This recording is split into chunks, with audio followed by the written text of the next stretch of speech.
အရင်ဟင်းနေစုံနေအောင်ချပေးတဲ့ကိုရီးယားစတောက်ဆိုင်လေးမှာသွားစားခဲ့ပါတယ်ရှင်အရင်ဟင်းတွေကတော့ side dish တွေကတော့မြင်တဲ့အတိုင်းစုံနေတာပါပဲเนาะ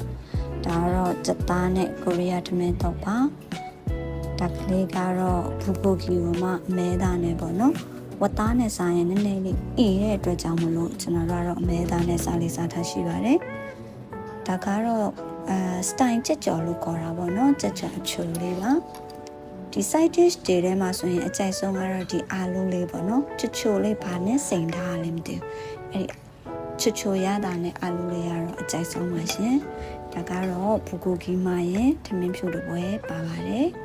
အားလုံးပေါင်းမှ2000ကျော်ပေါ့เนาะ2400လောက်ပဲကြာခဲ့တာဆိုတော့တန်နေရောပေါ့เนาะ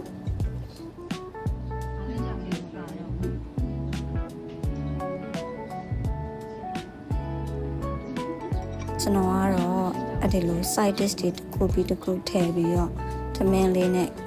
တစွန်းစာကော်စားရအောင်တော်တော်လေးသဘောကျတယ်ပေါ့နော်